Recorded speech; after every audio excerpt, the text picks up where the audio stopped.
when we listen to the energy and give it what it needs, in that moment, there is a release. There is a release. The moment you dive into the ocean, you feel the water, you feel the sun, you feel your freedom, you feel your aliveness. That is a rebirth of self when you don't resist the pain of the contraction. And that is how we move into a higher vibration, a higher experience. And like a woman in childbirth, the ultimate upgrade is like the maiden to the mother, the woman, the childless woman to the woman who gives herself a baby, like complete devotion. And that experience of labor prepares her for that upgrade.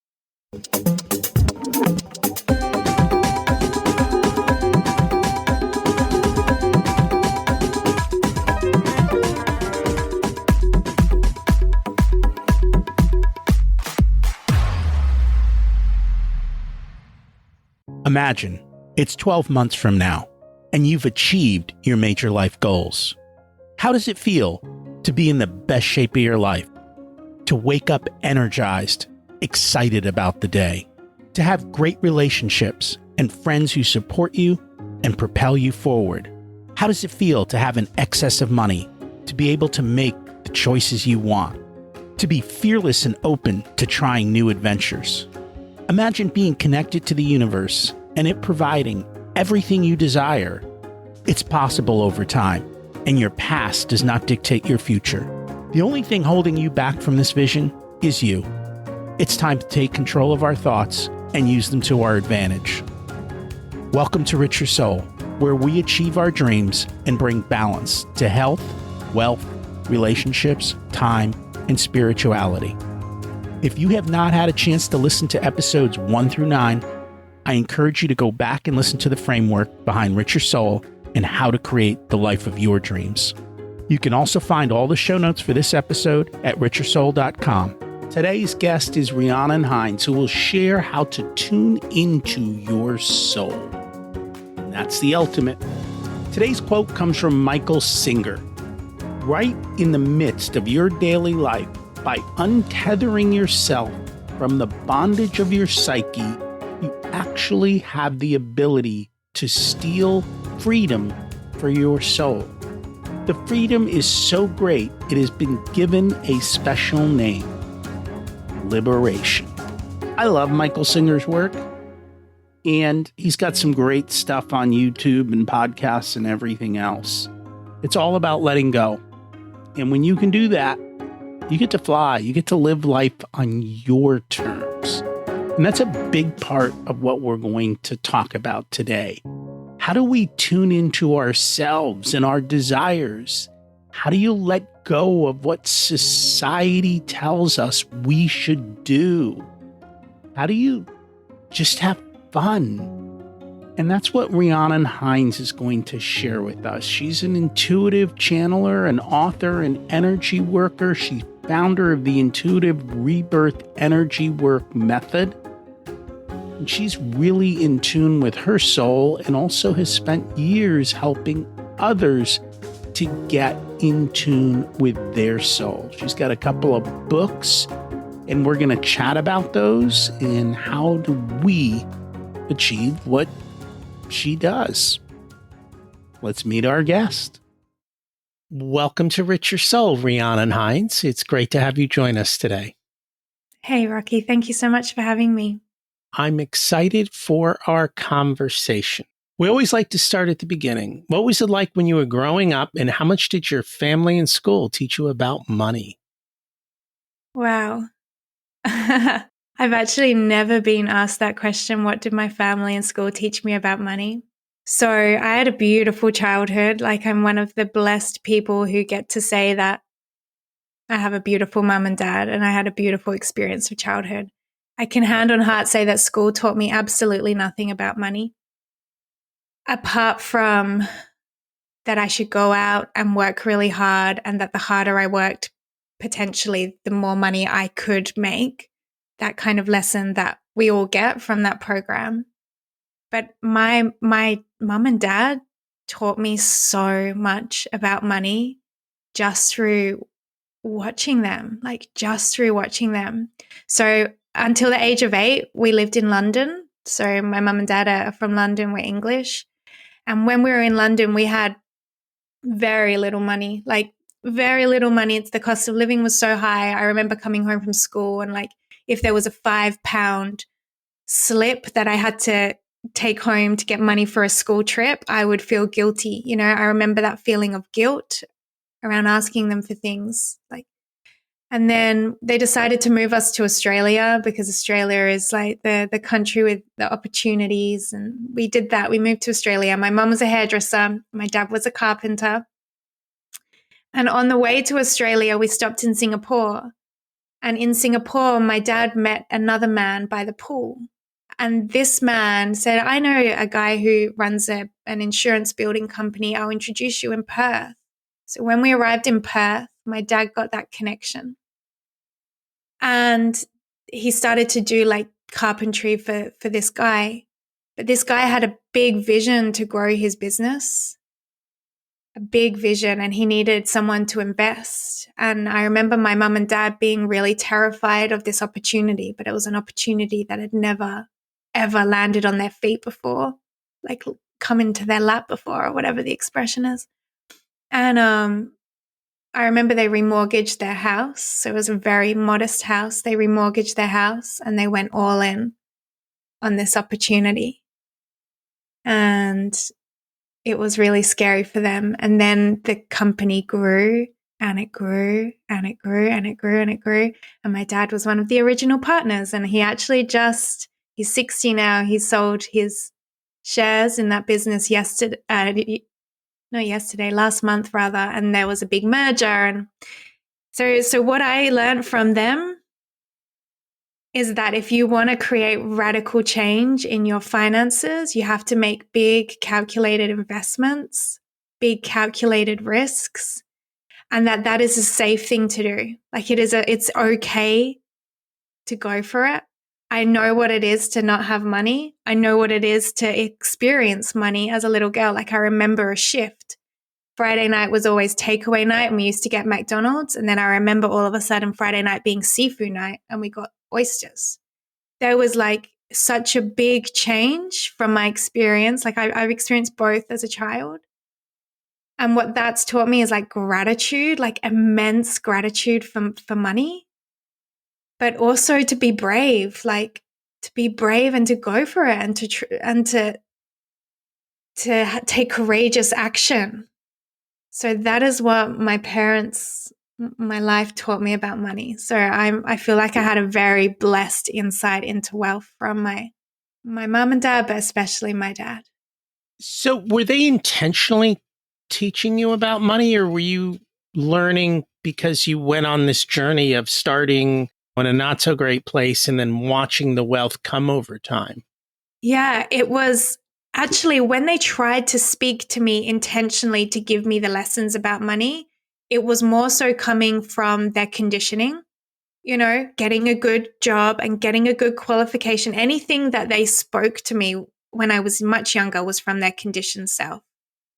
But obviously we learn far more from what our parents do than what they say.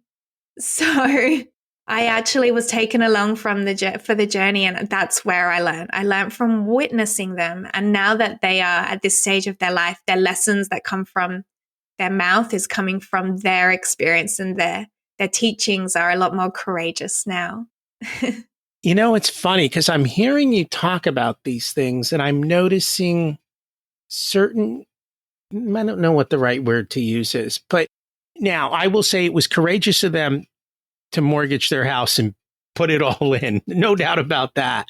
But I think we think of starting a business as risky, or being involved in business is risky. And yet when you have a job, essentially you're your own business owner and you've sold yourself to an employer that can fire you in any moment. And so for a lot of people, having a job, especially if their skills are something that becomes obsolete, is extremely risky in the world. Whereas if you're constantly growing, regardless of whether it's at work or in your own company, that's truly what gives you the freedom, is the growth. And yet I think we label it by, oh, you have to go to school. And school doesn't always teach us, like you said, school didn't teach you about money. Um, but they also condition us tremendously. I feel like when we go from the employee paradigm, especially when you're breaking like generational conditioning around the employee paradigm, like my dad was the first one, like from a long line of very working class employees. My dad was the first one ancestrally to say, this isn't right. I'm going to try something new. And in that moment, like that would have felt so risky and so terrifying. But I actually think it would have been more terrifying for him to stay an employee forever and to not try. But now if you spoke to him, my older brother has just bought a really cool burger business, but he's still working his full-time job. And my dad is like, just go all in. Like, how are you going to grow this thing? And my dad is like thinking about the next franchise opportunity and trying to like coach him from this perspective. And it's so interesting to see that he would fully agree with you now, that my brother giving 40 hours a week to his job as an employee is a far higher risk thing to do than giving his energy. And I think that's a typical pattern that many people go through. Whatever it is with something new, whatever we're comfortable with, we assume is not risky, even if it is.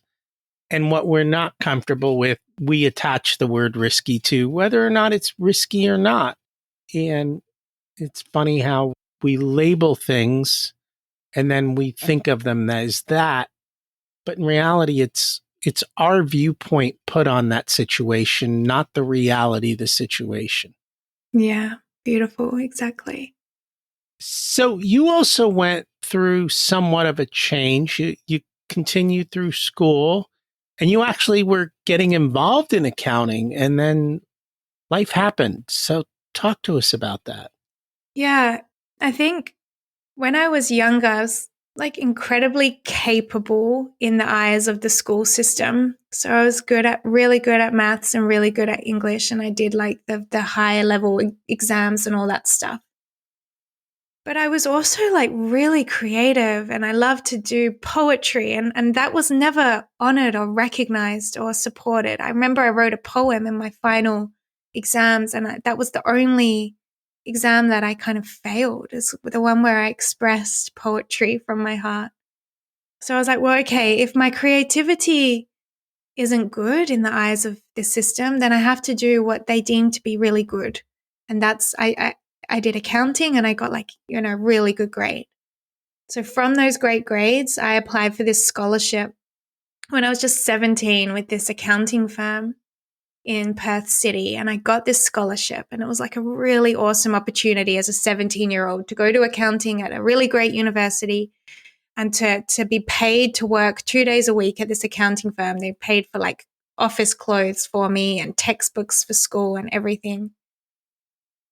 But the part of me that wanted to write poetry, the part of me that wanted to like sing and dance and be expressed, it was like screaming. I remember going into this office and just feeling like I had to like dull my light so much to be able to get through.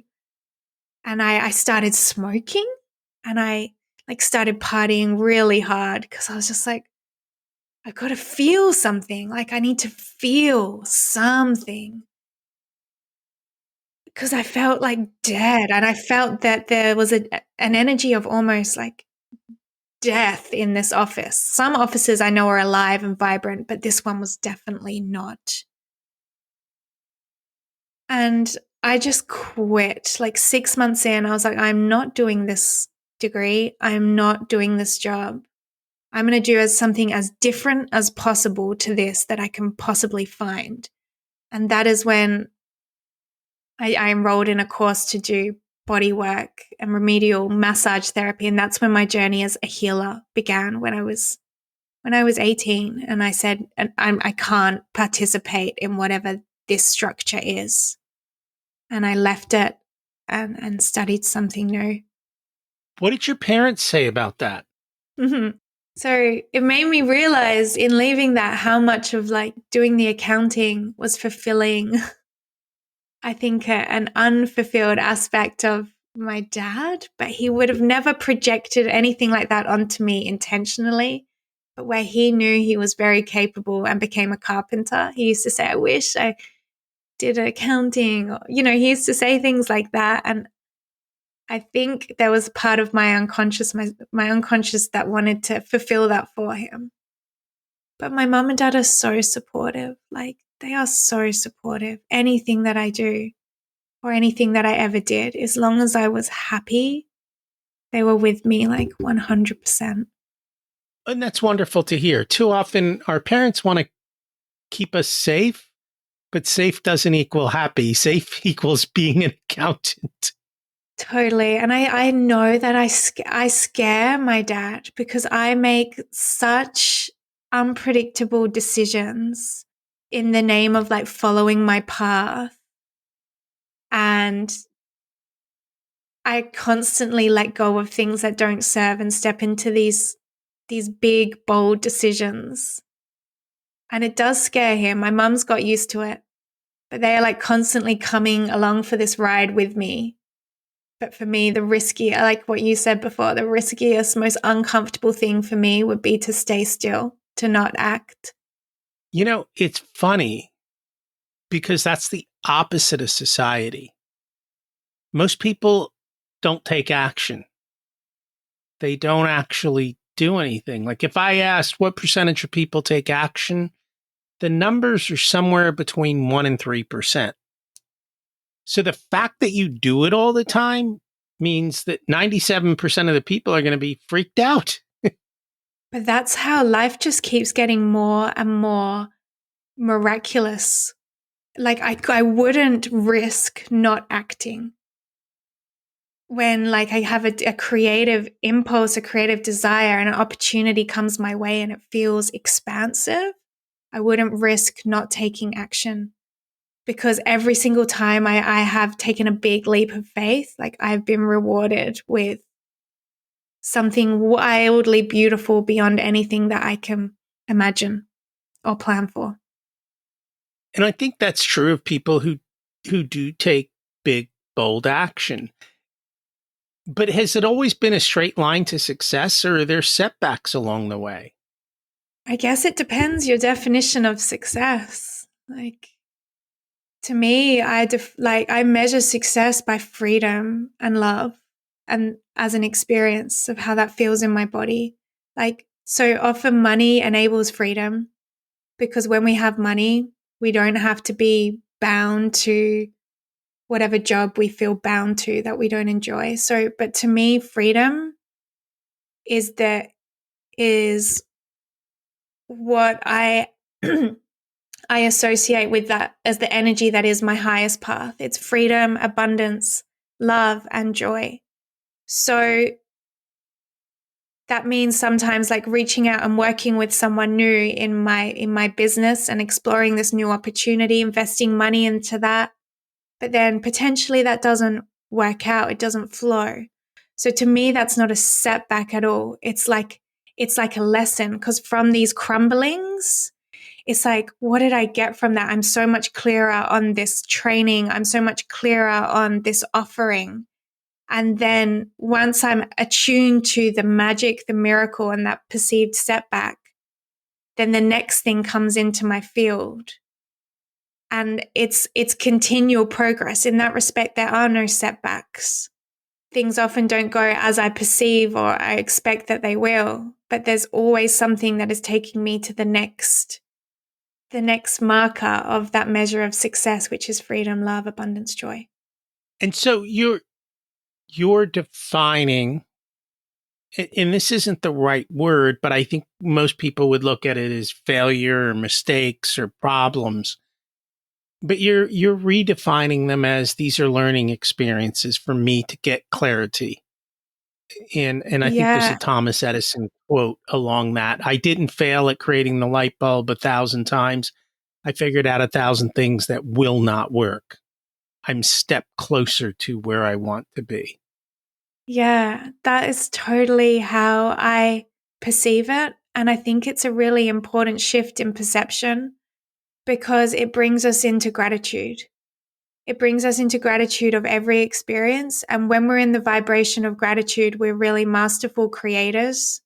So as soon as something is not going how you thought it would be, or it's a perceived like obstacle, roadblock, perceived failure, it's like that beautiful quote that you just brought in about the light bulbs. It's like, what do I need to let go of here to be even clearer on my mission, on my journey, on my path? And then when you find that, when you ask of the situation, like, what are you trying to show me here? Then in that, there's always an aha moment. And in that aha moment, that's where we attune to gratitude. You keep talking about a higher energy level. How do we move up in our energy levels and change the frequency we operate at? I love this question. I love this question.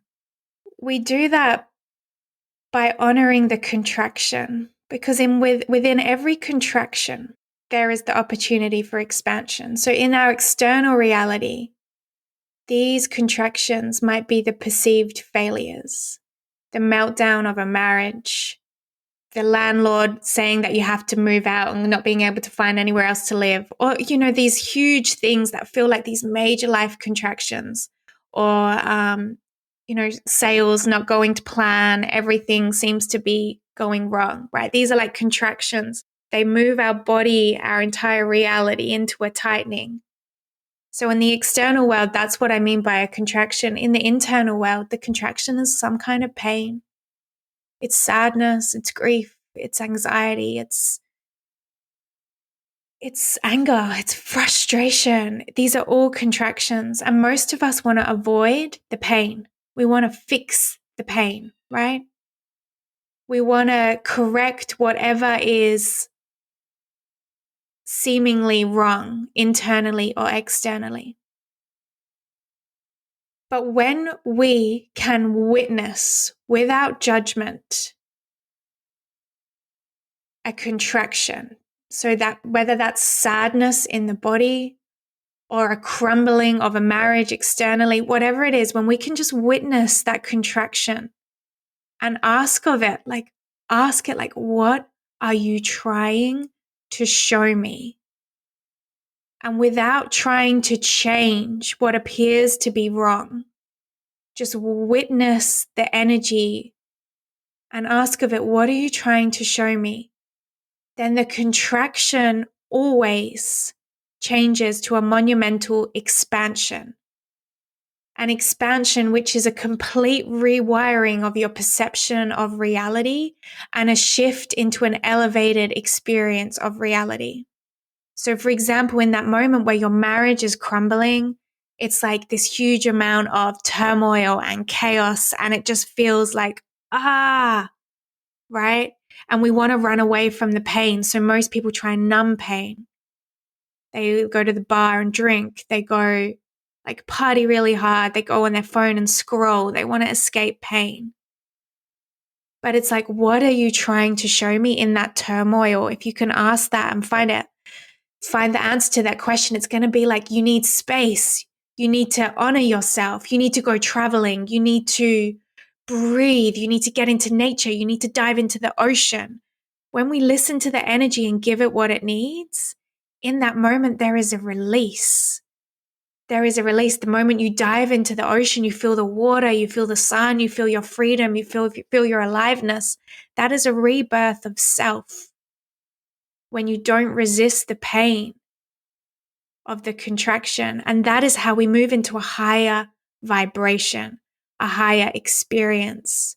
And like a woman in childbirth, the ultimate upgrade is like the maiden to the mother, the woman, the childless woman to the woman who gives herself to a baby, like complete devotion. And that experience of labor prepares her for that upgrade. And if she resists each contraction, she doesn't get the full experience of that upgrade. But if she allows herself to just be with it without judgment, to just surrender herself into the pain of each contraction, then that is a whole journey in itself of these smaller upgrades in her energy, softening in her energy, surrender into her energy, into the ultimate surrender, which is her becoming of a mother. I hope that explains what I mean.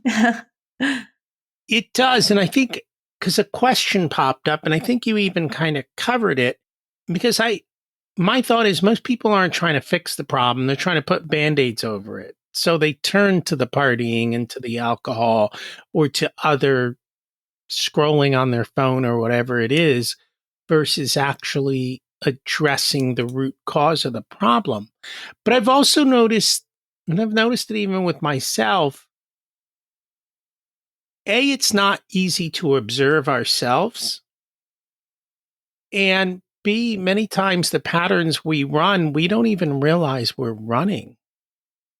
And so we're stuck in these loops and we're just not even aware.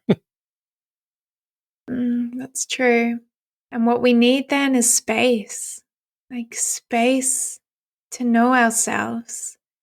And I think space comes in when we're just not so busy. When we're not so busy talking and in our mind, like space, just contemplative space brings light onto those patterns. And by asking the question, what are you trying to show me? That's not a question that you're asking yourself. That's a question that you're asking a higher power, the innate intelligence within, the God or universe or the divine or whatever you want to call it. When you ask to your body that is suffering and in some kind of energetic turmoil, when you ask and you find that space to go for a walk on the beach barefoot and you just speak to that pain, you say, what are you trying to show me? You might not get this huge answer like speaking to you in your head, but you're going to have an unraveling that shines a light on those patterns that you speak about. But that can only happen when you create space for that contemplative inward reflection. You have to ask to be shown if there is something cycling, and then you will be shown. We have to stop running around. And that's a Literally. big part of it, which isn't easy. It's not easy. So we're here to chat. We're here to chat about your book. What inspired you to write the book, Keepers of the Light? So I've always loved writing. Like I spoke about at the beginning of our chat, it's like I've always loved writing. I've always loved writing poems, writing from my heart. And when I look back at the poems that I wrote when I was a little girl, like they were really beautiful. They were about guardian angels and like they were really sweet. And as I've healed and moved beyond my conditioned self, back into that childlike state of creative energy, it just leads me to write and write and write. And the writing is at its purest form when I just like completely give over my mind to my body and my heart and just let like words flow through me. So in that, like I am a channel for what I write. So spirit speaks through me, but spirit speaks through all of us, really. My way of integrating it is to bring it into a book. But we're all channels. And because I love to sit and write, this channeled frequency just comes through me, comes into the keyboard and onto the screen. And Spirit told me that I would have to write a book. Spirit told me actually that I'd write many books. So the second one is coming very soon as well. But the message in this book that came through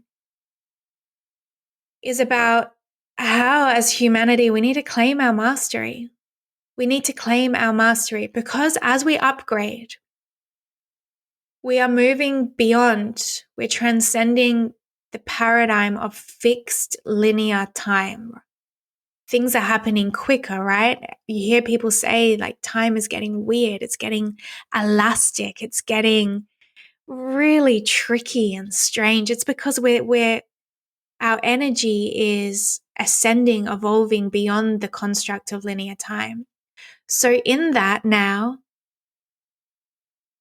the book, the channeled message in the book, in that there's an invitation to claim your mastery now, to claim your wholeness now.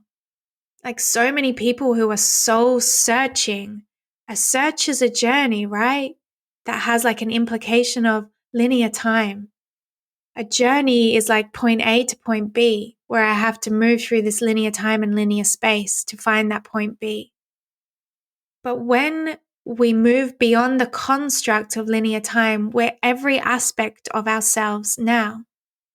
We are healed now. We are whole now. We are wealthy now. We are joyous now. We are whatever we choose to be, since we are the ones dictating our experience on life based on our own perception of self. So this book is a journey into the deepest aspect of the present moment and nothing more. Because in the deepest aspect of the present moment, we find our absolute masterful, healed, and whole self. So obviously that is a lot to process, right? Like I've just put that into a paragraph. And there's so much of us that resists that. Like, well, I'm not healed. I'm not whole. I'm not this. I'm not that. There's all these programs that run to resist what I'm saying. And the book addresses that. There's all these initiations and lessons that just one by one just speak to those layers of resistance to our claiming of our mastery now.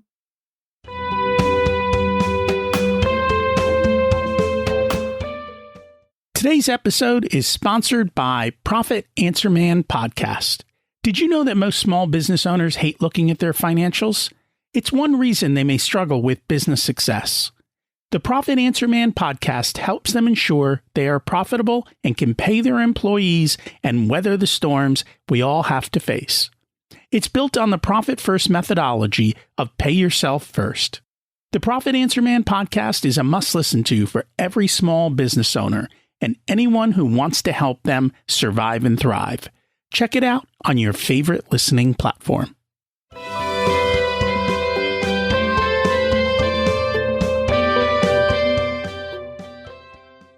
And I think you're correct. With me, I'm always living in the future, living in the past, not living in the moment.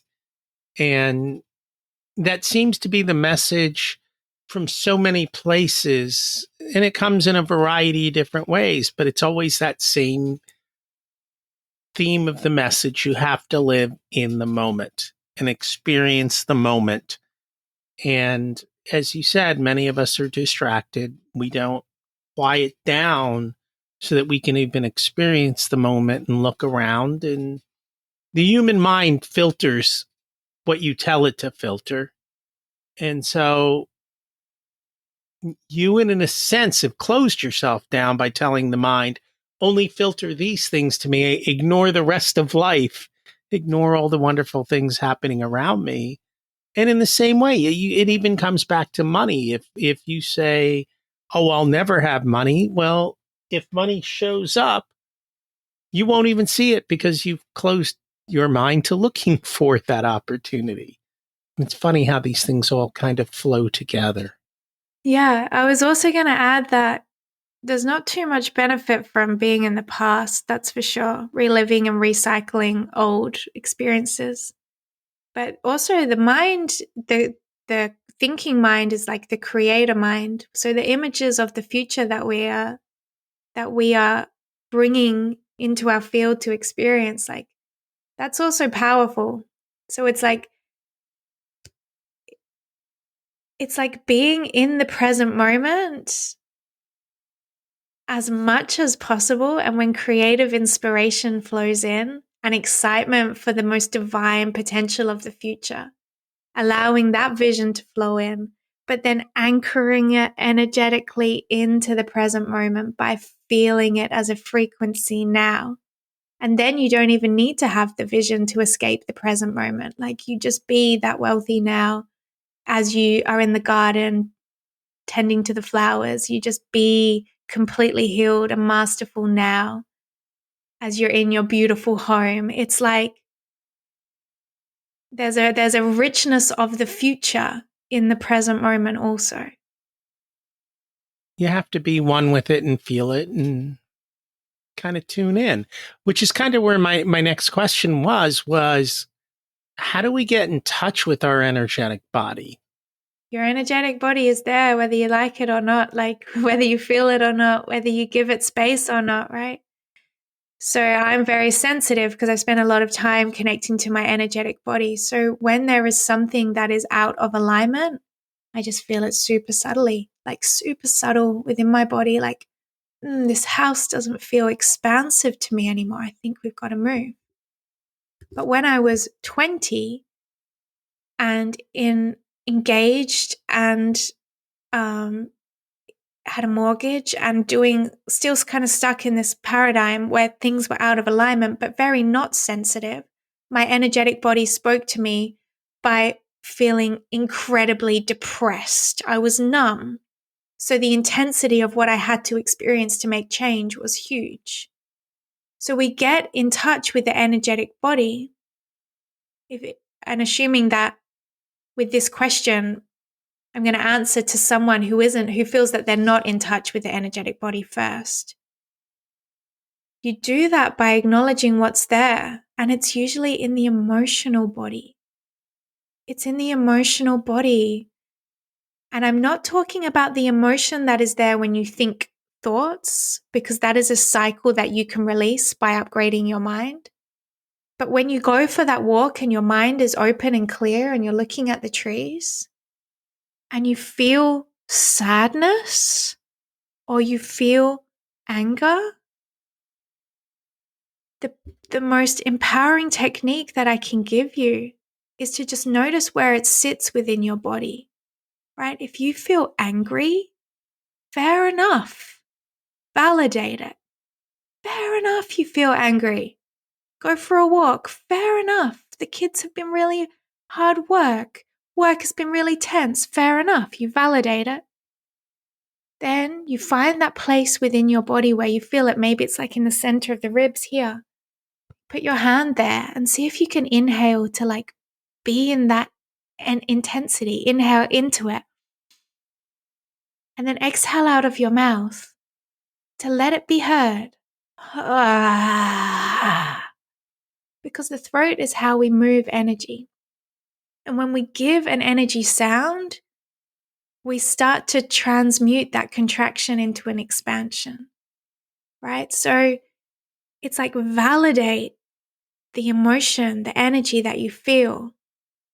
And without projection, so you have to do this on your own. You don't do this at your wife, right? Without projection, on your own, you inhale into that space and you exhale and give it some sound. And when you start doing that, you will probably feel so much energy that wants to be expressed that you're going to have to go and roar. You're going to have to go and roar in the middle of the woods. And when you do that, you're becoming attuned to your energetic self. And then you become more sensitive by doing it all the time. As you sit there, you feel this like anxious feeling right now. I'm not going to resist it. I'm going to allow. Fair enough, I feel anxious. I'm going to validate it. I'm going to breathe into it. And without resisting it, without trying to run away from it, I'm going to give it a little sound, a little expression. What does this anxiety, what does this feeling want to say? It wants to say, oh. And then maybe by keep holding yourself in that, it will lead to tears. It will lead to a release of everything that you've been holding on to. And the more you do this, the easier it becomes, the more attuned to your feeling body, to your energetic self you become. But it comes first by acknowledging and allowing whatever is there right now, like right. It kind of reminds me of the phrase, sometimes people say, oh, they're wound too tight, right? It means their energy, they haven't let go. They haven't released and they're stuck in that space. Yeah. And beyond ourselves, we're holding it all. Like we're holding that tight winding of the collective. We're literally holding that within our fields. We're holding that from our ancestral line, from our mothers, from our fathers, our grandparents. We're holding it all. And the more you allow yourself to feel the contraction within of your lineage, of the collective, of yourself, of the soul, the more free you become, the more expansive you become. Sounds simple. Maybe not always simple to achieve. Sometimes we do need a little help just to create that space for ourselves. That we do. You've got a new book coming out. Can you tell us a little bit about that?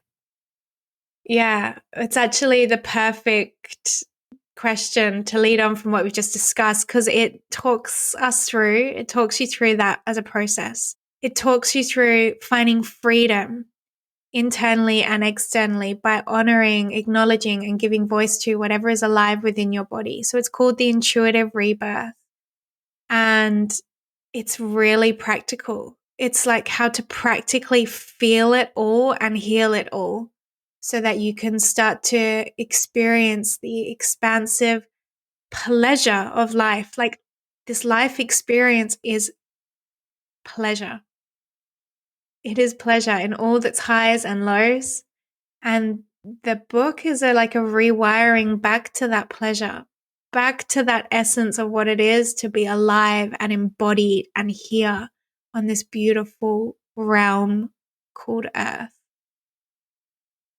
And even as I say that, that triggers a lot of people, because they're like, that's far-fetched. That's, this Earth isn't beautiful. It's this and that. There's all these ideas that are triggered.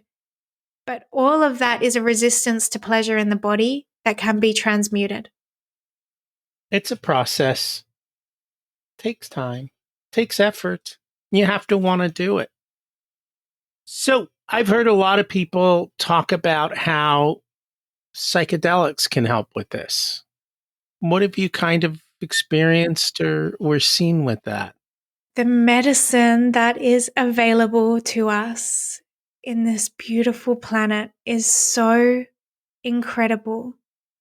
And the way, to me, plant medicine, so the ones that I speak about now, when I say plant medicine, to me, what's on my heart is ayahuasca, psilocybin, and cactus, wachuma. So like these are the medicines that I've experienced with. And to me, it's the complete surrendering of that mind that resists our healing and expansion, that our mind that wants to hold on and know it all and control it all and make sense of it all. When we enter these like medicine realms, we have no choice but to surrender into the experience.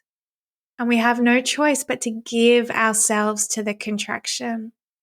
So ayahuasca for me is like my ally in the work that I do. I call upon the frequency of ayahuasca in the intuitive rebirth retreats and in my work all the time, because that is the medicine that is a journey of contraction, expansion, contraction, expansion. Every time I've journeyed with ayahuasca, with the mother, it's been really intense for me, because there's been these huge contractions, like so much energy in my body that it's almost unbearable. The visuals becoming a little bit dark, a little bit scary, that I want to run away. This is the contraction, right? This is the metaphor for the contraction. And when I fight against it, when I'm like, no, it's too scary, no, it's too much, it builds and it builds and it builds.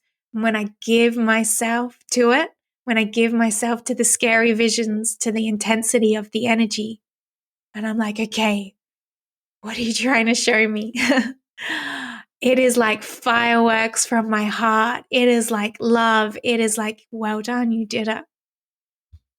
And that's why the medicine helps us with this experience of feeling and surrendering into the intensity of the contraction so we can expand. And mushrooms is so that journey to me as well, of contraction, expansion. Sometimes in mushrooms, it all gets a bit weird. It all starts bending a bit much, and it's like, oh, I'm not into it. And then it's like, okay, how deeply can I surrender? How deeply can I surrender into this? And then you look around, it's like, whoa, that tree is alive.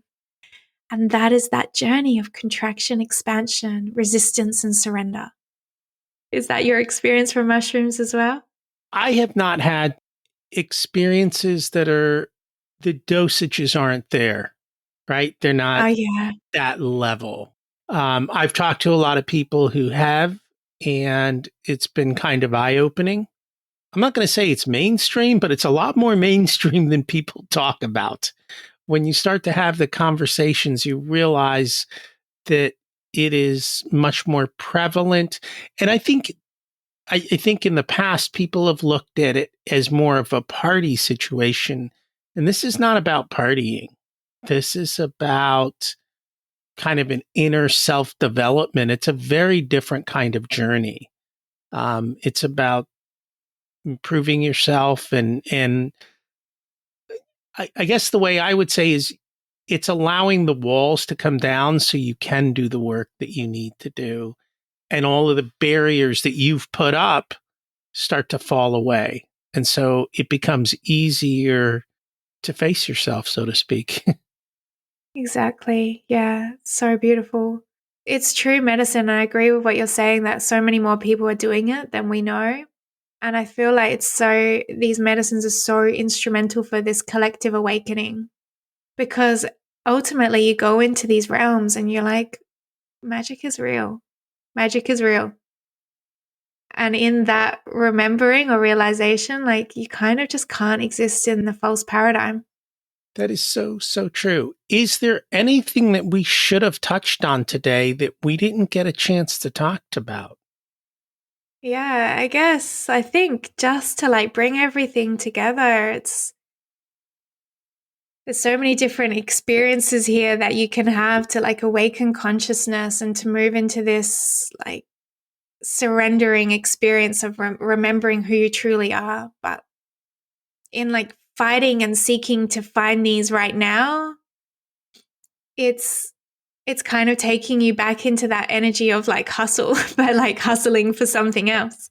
So yeah, my invitation to your listeners is to just like notice what really landed for you in your heart. Is there something that you're like, whoa, I really need to try that, whether it's the plant medicine or whether it was just the simple like teaching of breathing into your body and having a big scream in the woods, like whatever it is, what landed for you, and just speak to the divine, speak to that innate intelligence that's guiding you in your life, and just say like, show me how to bring more of that in. Show me how to bring more of that in. And just notice how opportunities come your way, like offerings come your way, and there's nothing to seek. There's nothing to seek. Like, you're done, you're there. Just invite in sacred opportunities and notice that they'll land at your doorstep. And I think some people might think they're a little scary, but they're not. Just go do it, right? Let go. Be courageous. Yeah. It's kind of taking us full circle back to the beginning. Yeah, sometimes, the fear's not going to go. You have to do it with the fear. My husband has actually just got back from Peru, and he did a 40-day dieta in the jungle. So he did 40 days in a hut, no electricity, like very basic food, no speaking, total silence for 40 days. And in that, he did 16 ayahuasca ceremonies. It's a lot of ayahuasca. He said, even though he'd done 16, still, before he drank the 16th cup, he was still nervous. He was still nervous. Like, the fear is there. And I feel like that's what allows us to have respect and reverence for the power of these medicines and the power of the work that we can do. That fear of change, the fear of our power, the fear of who are we really. All of this work comes with fear, and you have to do it with the fear. It almost seems to me, though, the real fear in life that most people ignore is the fear of maybe one day When it all comes to an end, you're introduced to the person you could have been, and Yeah. you chose not to. And that would be a very fearful conversation if it comes to be. Wow, I just got full cold chills. Yeah, just be that person now. Like, be that person now. Why not? No reason at all. Exactly.